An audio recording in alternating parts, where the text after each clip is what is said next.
कुमार जानते जी, बेंगलोर से। गुरुदेव, आपके चरणों में कोटि कोटि प्रणाम। गुरुदेव, जब से आपको देखा और सुना है, मेरा जीवन ही बदल गया है। आपकी वजह से मैंने मदिरा, मांस, परिस्त्री सब कुछ छोड़ दिया है और मैं राधा नाम जब करने लगा हूँ। महाराज जी, धन्यवाद है, आगे बोलना बात। धन्यवाद है, आपकी बड़ी कृपा है जो आपने हमारी बात मानी और अच्छे आचरणों पर चले। इसमें मनुष्य जीवन की जो सार्थकता है, जो दिव्यता है, वो यही है कि हम इस देह में जो आए हुए हैं ऐसा कार्य करके जाएं जिससे किसी का अहित न हो, अमंगल न हो।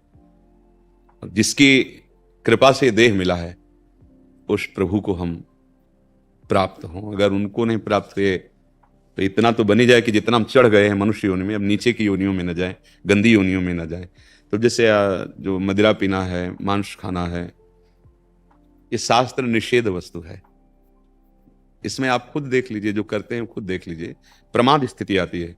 जो करना चाहिए वो इस भाव नहीं रहेगा, जो नहीं करना चाहिए उस भाव की बहुत प्रबलता होगी। निषेध इसीलिए किया गया है। जो दूसरे के मांस को खाना है ना बच्चा, बड़ी कृपा छोड़ दिया है। हम समझते हैं मुझसे बलवान हो जाएंगे या स्वास्थ्यवर्धक है। भाई नहीं, हमारे लिए नियत किया गया शास्त्र में।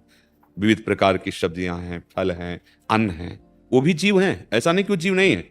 आप मूली उखाड़ के छोड़ दो, देखो सूख जाएगी। उसमें भी वही जीव है जो एक पशु में जीव है ना, ठीक वैसे उसमें गेहूं को उखाड़ के देख लीजिए, फेंक दीजिए, सूख जाएगा, मर जाएगा। उसमें भी जीव है, पर वो जीव हमारे लिए नियत किया गया है। सिद्धांत है ना, वो हमारे लिए है कि आप अन्न पाओ, फल पाओ, और बहुत सी भोजन सामग्री है जो प्रकट शरीर में जैसे हमारे कोई ऐसे काटे, हमें लगता है ना ऐसे उस जीव को, ये जैसे भी मुर्गा, जो भी पशु हैं, बकरा, भैंसे, आदि पशु, ये सब जीव हैं। हाँ, जो राक्षस हैं वो अपना जाने, आप मनुष्य देह में हैं। और पुष्टता जिसे बल कहते हैं वो तुम्हारे वीर्य में होती है। जिसको तुम खिलवाड़ समझते हो वो खिलवाड़ नहीं, तुम्हारी जीवनी शक्ति है। यदि संयम से, ब्रह्मचर्य से रहो तो ना उतनी घी में ताकत है, ना दूध में ताकत है, ना किसी भी पदार्थ में ताकत, जो तुम्हारे ब्रह्मचर्य में ताकत है। हमारे अंदर जो भाव था कि बल बलिष्ठता के लिए तुम्हें लग सकता है, लेकिन तुम बलवान नहीं हो सकते। बलवान उसे कहते हैं जो काम पर विजय प्राप्त करे, क्रोध पर विजय प्राप्त करे, अंदर के शत्रुओं को पराजित करे। मार के दिखाओ काम को, क्रोध ना पावे, लोभ ना पावे, ये शत्रु हैं, सब कोई जानता है। मोह ना पावे, अहंकार को मार के दिखाओ। उसके लिए जो बल चाहिए वो ब्रह्मचर्य में है। शुद्ध ज्ञान, शारीरिक बल भी, आध्यात्मिक बल भी, दिव्य भाव, दिव्य स्मृति, हर अंग में विशेष स्फूर्ति, आवेश आ जाए तो कुछ भी कर सकता है। वो सारा कुछ ब्रह्मचर्य में, पर वो वही रह सकता है जो संयम से चलता है, शुद्ध आहार रहता है। तो हम धन्यवाद देते हैं कि आपने शराब छोड़ा। देखो, शराब पी करके अपने घर वालों को, अपने पड़ोस वालों को या अपने आप को दुख ही में डालना है, कोई सुखी नहीं हो सकता। ये पक्की बात है। आप सब जानते हैं कि शराब पीने से अंदर के जो कोमल अंग हैं उनको नुकसान पहुंचता है। हाँ, कुछ ऐसा है जैसे वो फौज में है, बहुत ही बर्फीली जगह पे उनको, तो उस समय वो राजकीय विभाग के अंतर्गत सेवा में प्राण समर्पित किए हुए हैं।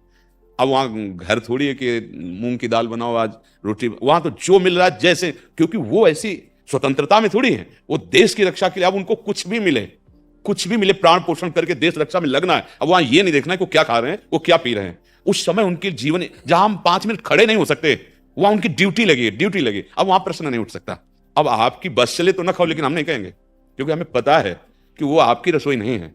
सरकार, आप खड़े हो जहां पता नहीं कहां ड्यूटी है, वहीं आपको टिफिन पहुंचा दिया गया। अब क्या है, जो है प्राणों में पोषण करो और आप वीरतापूर्वक अपने देश की रक्षा करो। जो नाम मिला है, नाम जप करो, हो जाएगा, सब काम हो जाएगा। क्योंकि आपकी स्थिति वहां स्वतंत्रता की नहीं है। जो मिलेगा वही तो खाएंगे, जैसे जहां तैनात कर दिया गया वही रहना है। पर अपने को ऐसा नहीं है, अपने घर भी जा सकते हैं, अपनी व्यवस्था है। हम उनको संत से कम नहीं मानते। किसी भी स्थिति में कुछ भी खाते पीते हो, हमारे देश की रक्षा में खड़े, हम उन्हें संत मानते हैं। कई कई महीने अपने परिवार से नहीं मिल पाते, और हो सकता है जिंदगी में ना मिल पाए।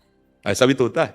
नहीं, देखो अभी सुना नहीं, बड़े बड़े चूक हो गई तो बड़े बड़े अधिकारी अपने जो अब घर वाले तो सोच रहे हैं कि पापा आएंगे छुट्टी में।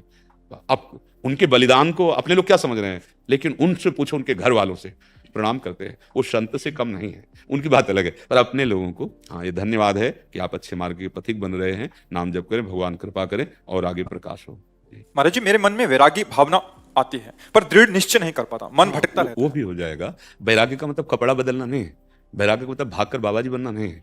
वैराग्य का मतलब जैसे आप गंदे आचरण छोड़ रहे हो ना, ऐसे ही धीरे धीरे जब और बढ़ेगा ना, तो अच्छे से अच्छे पदार्थ खाते हुए भी आप उसमें आसक्त नहीं होंगे।